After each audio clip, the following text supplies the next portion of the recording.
Okay, we're live. We are live. We are live. So, and I'm coming from Fresno. We're all love it now. We are all So if our connection is, it might be me. I'm in the middle of the Smoky Mountains. I think my internet's good in the hotel here. I haven't had a problem, but Lori and I seem to be having a little issue here, so I apologize, but it's all good. We're here to drink wine and talk about wine. So we are going to start off with our little introduction today, and hope you all enjoyed the eclipse, and Elmo's here to sing for you.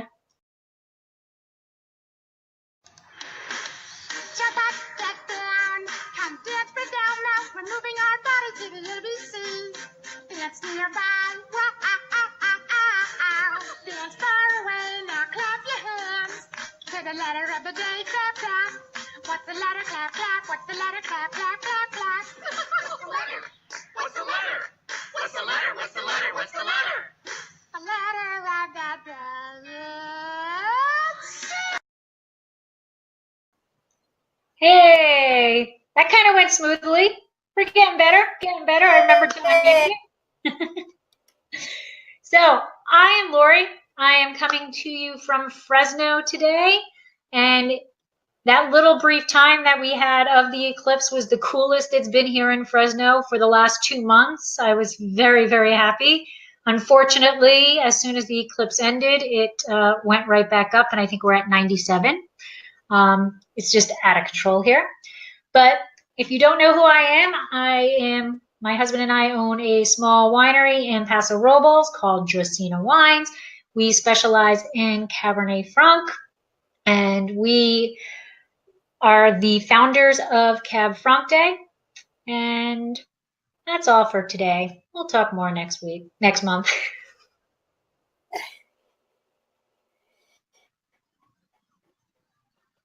Okay, and today from Gatlinburg, Tennessee, where I went into the Smoky Mountains, and I will tell you that. And tomorrow I will probably, or if I have time tonight, we'll post them on my thing. I'm the Hudson Valley Wine Goddess. I'm a wine blogger, wine writer. I'm a certified specialist of wine, a wine locator. I just wrote and published a book called Tapping the Hudson Valley, which is all about day trips and weekend itineraries, visiting the craft beverage producers of the Hudson Valley and the sites along the way. All right, and we are also, I'm attempting to do this, we are also on Instagram Live right now, but I don't think I can handle all this all at the same time. So if I am ignoring the people on Instagram, I'm sorry, I just can't do it all. And we are going to try to pay attention to the chat in this presentation right here today. Yes. But yes. Anyway, so today is the letter of the day is C, and we are going to be talking about Carménère. And I'm going to start off with the general characteristics of Carménère. Basically, Cabernet Sauvignon, Cabernet Franc, Merlot, Malbec, Petit Verdot, and Carménère are considered the basic original 6 red grapes of the Bordeaux region. Okay, so it actually did originate back in France, and Carménère comes from the name carmine, which actually refers to that crimson color that's under the leaves right before the fall. So leaves really aren't supposed to go red. That's a bad thing. You know, the red blotch, and that's happening a lot now. But this grape, this vine actually does have a little bit of crimson in it, and that's where Carménère came from. Now, it did start in France, but it was kind of phylloxera, whatever, and now it's found mostly in Chile. And we're going to show you this for the basic characteristics. Okay, it is raspberries. We have bell pepper, paprika, red plums, and cocoa. Now, the thing about the bell pepper is that it really comes in depending on the weather itself. So Carmenere likes a long growing season. And if it's in that length, if it's during a colder season and rain comes in, that's when that herbaceousness comes into play. Okay, so depending on what the season is, how much rain came, how much rain, when it came, you get a lot of different variations in the palette for the Carmenere. So typically, Carmenere is a deep red color. It's got the red fruits, the spices, and the berries, and it's typically a gentler wine. So in terms of tannins, it's not a huge wine. It's got medium body, and although it is typically used as a blending grape, it really can be obviously all on its own as its own varietal also. Okay.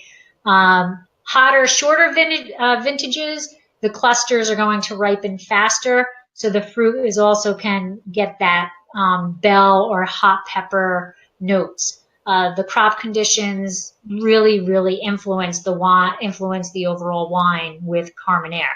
It is considered a difficult grape to grow. It's a little finicky, and it has a lot of tendencies to, rain here, it does this. No rain, it does that. The soil is really important to Carmenere. So it's a difficult grape. And now it's really in Chile, which has got like 8,800 hectares, which is like 21,745 acres of Carmenere all in the Central Valley. So if you're looking for a Carmenere, you're pretty much going to go to Chile to find one. So that's what I have for general characteristics.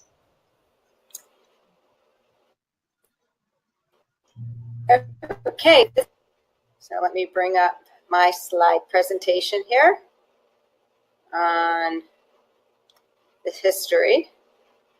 So start there. Here we go. So the history of the Carmenere grape. Hold on a second. I lost you guys. There we go.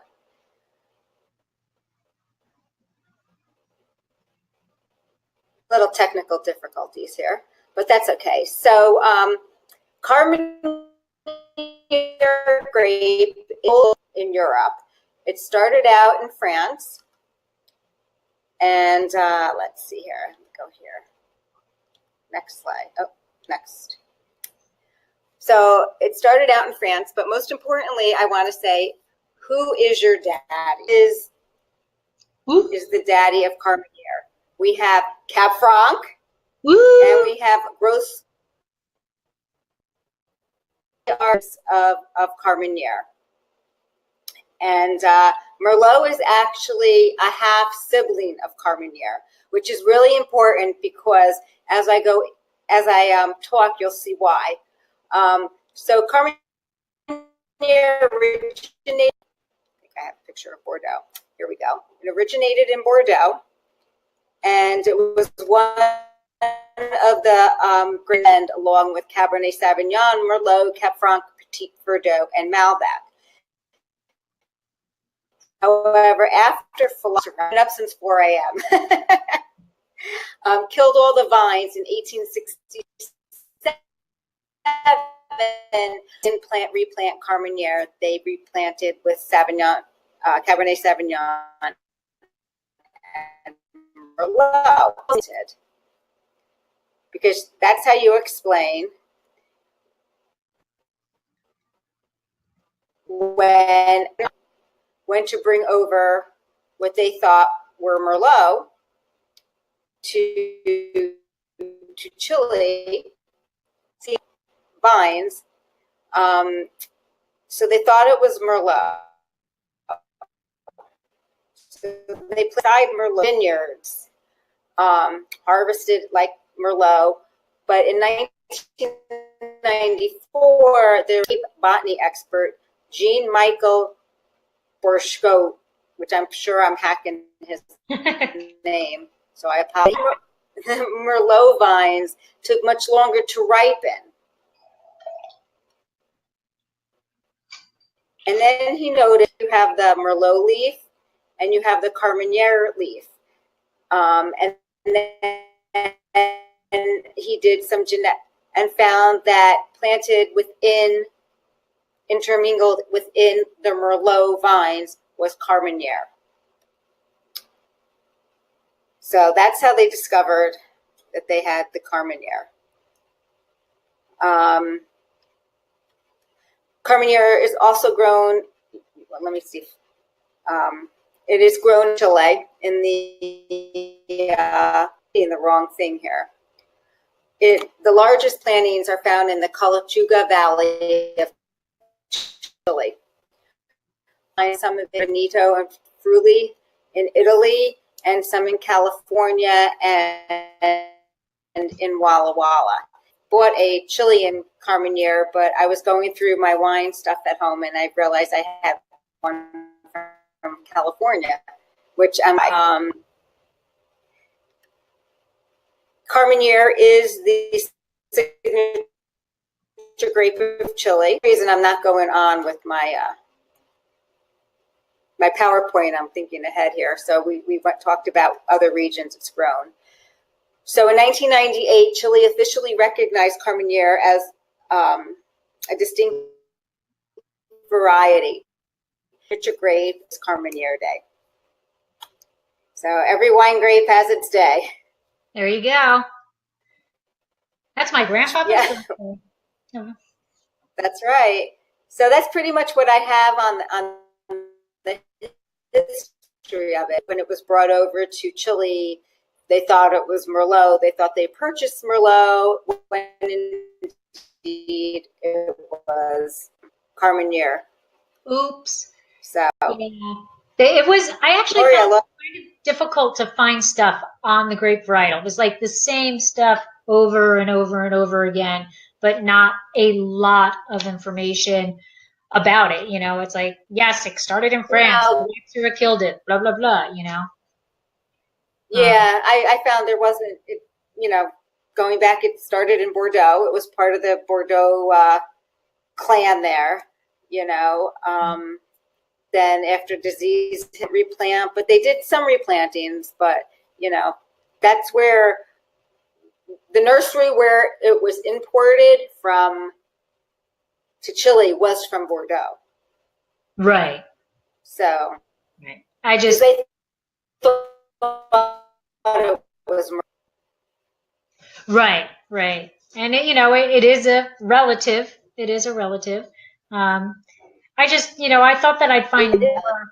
I thought I'd find more information about it, but it seemed to be a lot of, sadly, a lot of people. I was like reading the same sentence over and over again. I would look at this website and I would read something, and then I'd go to this website and I'm like, oh, that sounds really familiar. And then, you know, it was pretty much the same exact thing over and over again.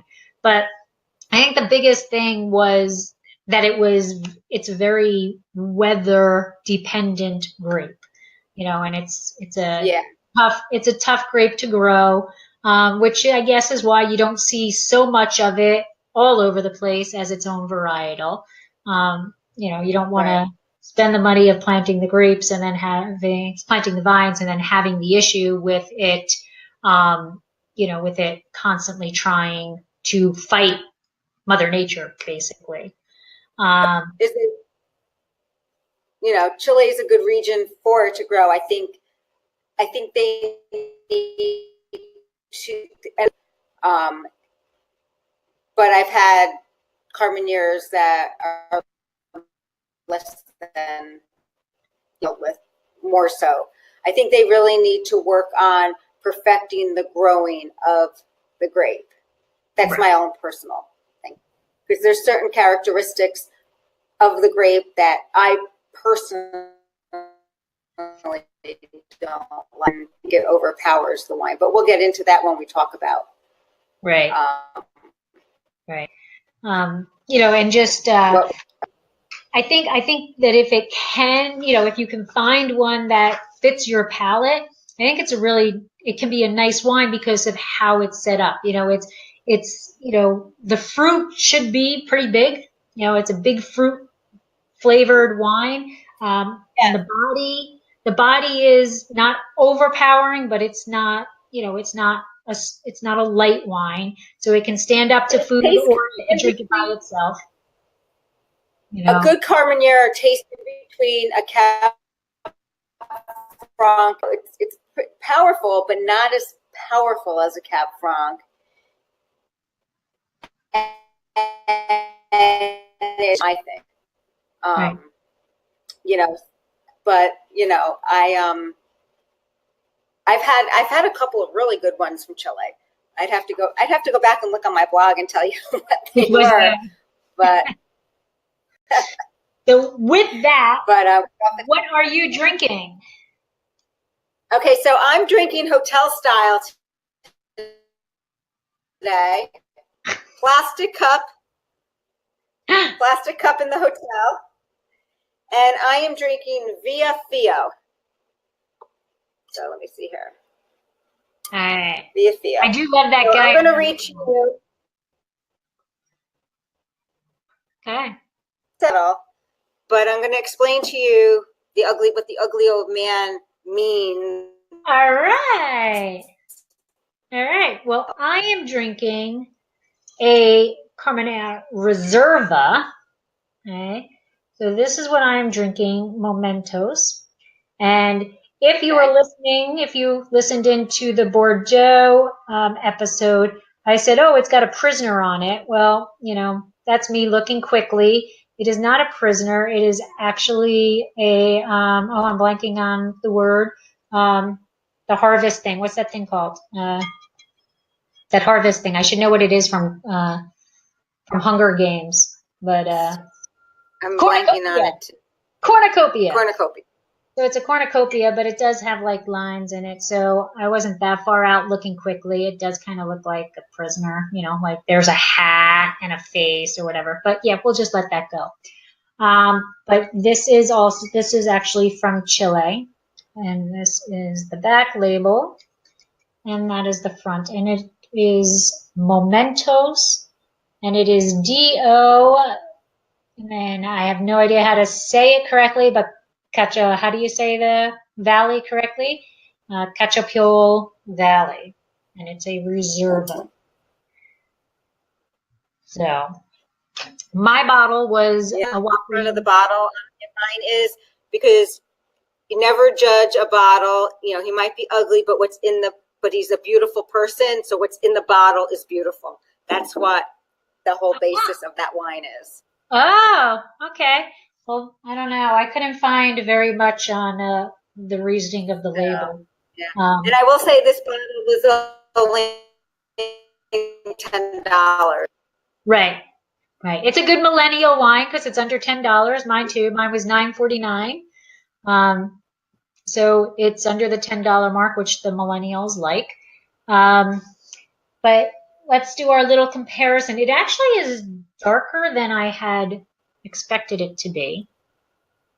Yeah. My beautiful plastic cup. Yeah, with the dots and stuff. But actually, it kind of is close to the same color. Go ahead. You go first. I don't know. I am baffled, and I'm so sorry, but I am baffled by what aromas I am getting from this.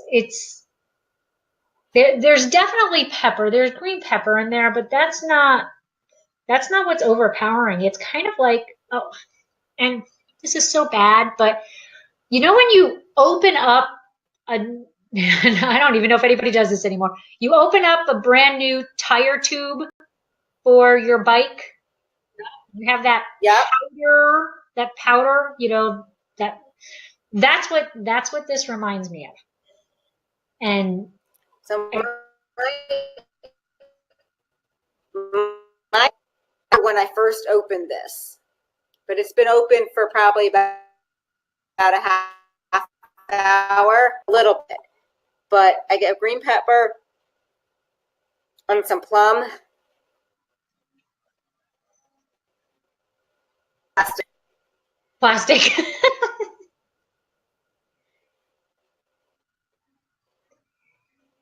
There.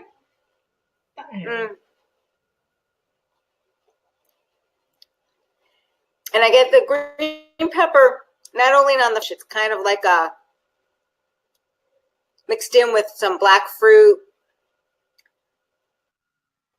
I don't get any, but a little bit more powerful. But it doesn't, it's not overpowering because I've had some.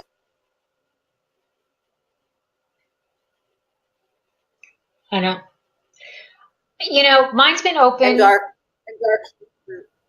Mine's been open for almost an hour now. I opened it at about 4:40, so you know, about 40 minutes, I guess. And more of that rubbery powder stuff has dished off. You know, it's gone off. I do get plum, but it's just not. It's not doing it. I'm also drinking it by itself, which maybe it would be better with food. Yeah, me too. It's got, you know, I mean, my wine. Speaking of food, should we go into the food pairings? Yeah, absolutely. I was just looking to see now this actually does have a little bit of residual sugar in it. They're listing it as a little bit of residual sugar. Really? Yeah, and it's 13.5% alcohol. So it's not that big of a alcohol. Mine's 13.5 too. Yeah. But oh, we didn't talk about the actual winery itself. But my wine actually, I had to figure out who the winery was. It's Chateau Los Boldos, and it was a winery that was created in 1991. And what I thought was interesting about them the most was that they've been purchased, so they're kind of in mass production now. Mine is owned by a conglomerate. Yes. Which I kind of am having a feeling that might be a big thing. They're buying them up. Because they're now in over 40 countries. Their oldest vines were planted in 1948. But what's interesting is they only have one vineyard site. It's on the winery. You know, the winery is actually on the vineyard site. It's 250 hectares, and that's it. Like all of their fruit comes from there. And they're located in the Cachapol Andes, which used to be known as the Alto Cachapol, and it's about 100 kilometers south of Santiago. And everything is manually harvested, but they are now owned by So Grape. Is that who owns yours? Did you find that out? So Grape is the Portuguese company that actually owns them. That's about all I could find about them. Now, I had a really hard time finding information on my wine by a company, a larger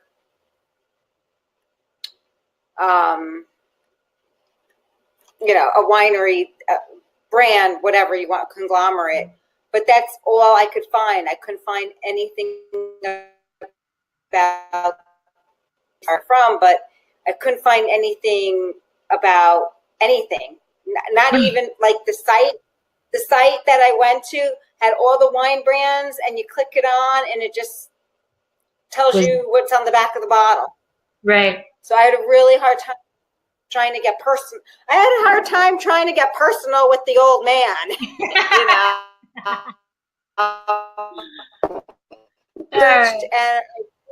I really have to say it was a fail. information story, you know, or even about the conglomerate that It's a it was very like a slideshow. right. It's like a very different. Oh my God! Mine was a slideshow too that gave no information. It just goes to show you the old world. They don't care about who's making it. It's all about the region or whatever. Where us, you go to pick a winery in the United States, and the website is all about it.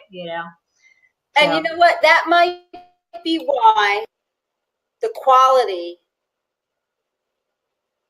fluctuates with this grape. right.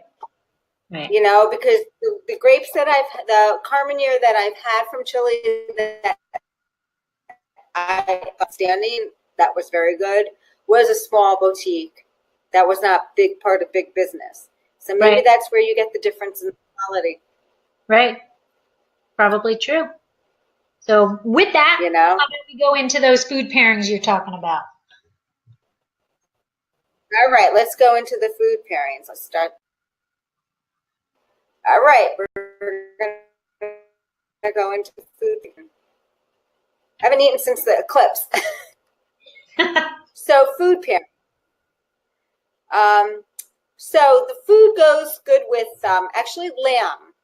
I found a lot of there were a lot of pairings with lamb, and lamb because with that is flavored with that herbs. You know, when you roast, Right. it really would make sense since it's real. You know, a French grape, because the green herbaceous chem. So we got lamb.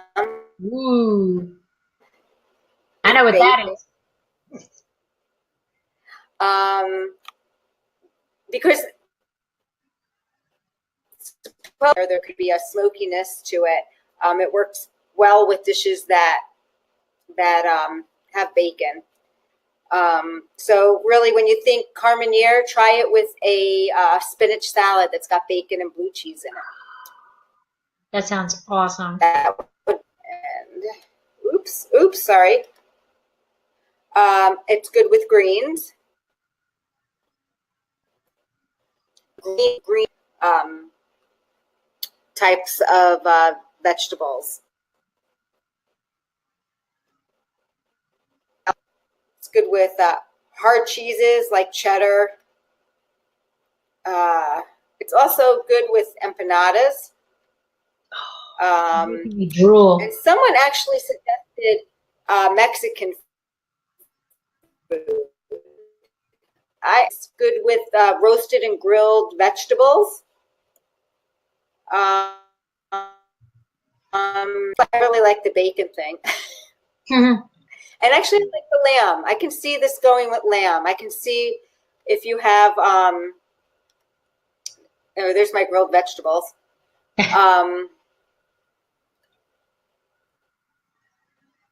Empanadas. Not gonna lie, I make some kick-ass empanadas. Mike loves them. They're pretty easy to Wait for the invite for dinner. make. When I'm back in Jersey.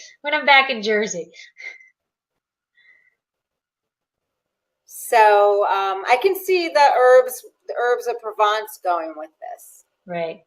And I might be able to see the spinach salad. I think with the bacon and the blue cheese and the wine might be good. Ooh, you put blue cheese on? Oh, I don't do blue cheese. Blah. No blue cheese. I love the blue bacon. cheese. I add extra bacon and extra eggs, and then to my spinach salad.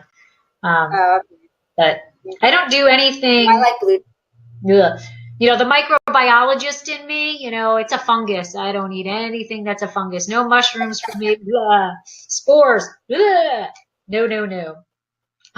The other thing that I saw that I thought was interesting was they were talking about it can stand up to some spice. So they were talking about. That's what they said. They said it would taste good with Thai food or Mexican. Right, but I don't know. I saw a recipe to pair it with pasta and arrabbiata sauce. I was like, that because arrabbiata is a tough food to pair wine with.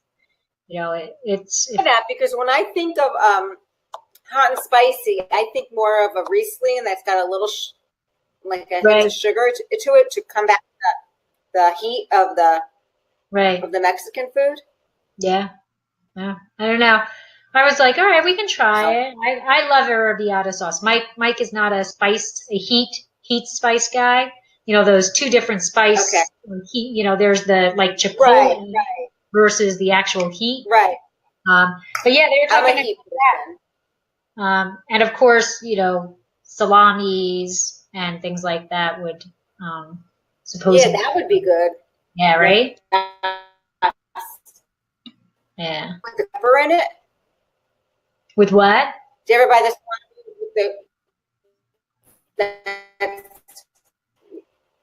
the logs of salami that's wrapped in the cracked pepper? Yeah. That would taste good. I bet. Absolutely. It's really good with it. Yes. Yeah.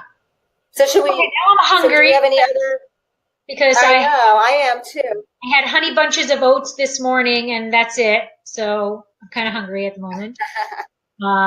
But so I have our nice little. Carménère, does anybody have any questions? Do we have any more to do? Just the Carménère facts, the fast facts. Okay, let's do the facts then. All right. Does anybody have? Wait, I can stop it and go back. I hope that didn't disappear if I stopped it. Did I mess that up? No, we're on the screen. Okay. All right. Carménère facts. Okay, so here we go. Carménère fast facts number 1. Carménère is now considered the national grape of Chile. And as we said, it started in the Bordeaux region, but it is now national to Chile. And we now know that November 24th is Carménère Day. Number 2, I always love when I can do Punnett squares. So I'm just going to share with everybody that Punnett square, biology, genetics was my love of my life for biology, next to marine. So I love Punnett squares, which is what this is. Carménère fast facts number 2, Cabernet Franc plus Gros Cabernet gave us Carménère. Fast fact number 3, Carménère is the deepest, darkest, and most purple of the red grapes.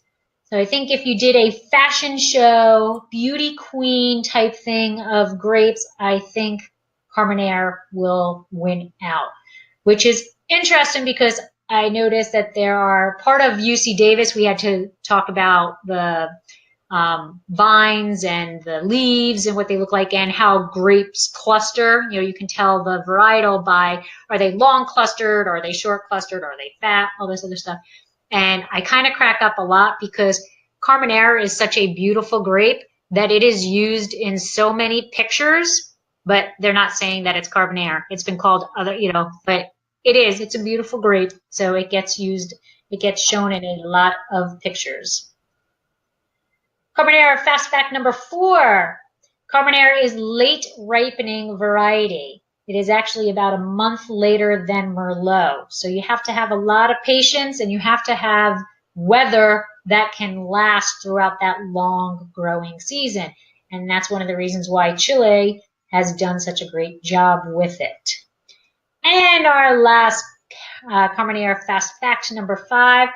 Carménère has fairly sweet tannins, which makes it a very approachable at a young age. So actually very nice that it's a wine that has enough tannic structure that it can lie down and you can drink it later on, but it also is one that you can go run to the store, pick up the latest vintage, and pop it open and enjoy it.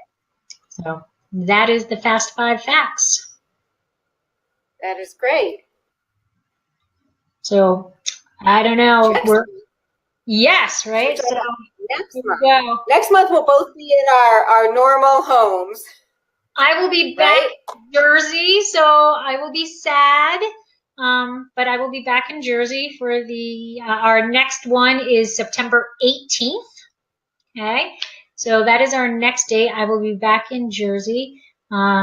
So I'll be a little depressed, but I'll be drinking. And Debbie, what is our letter of the day? Our letter of the day is D, and it's going to stand for Dolcetto.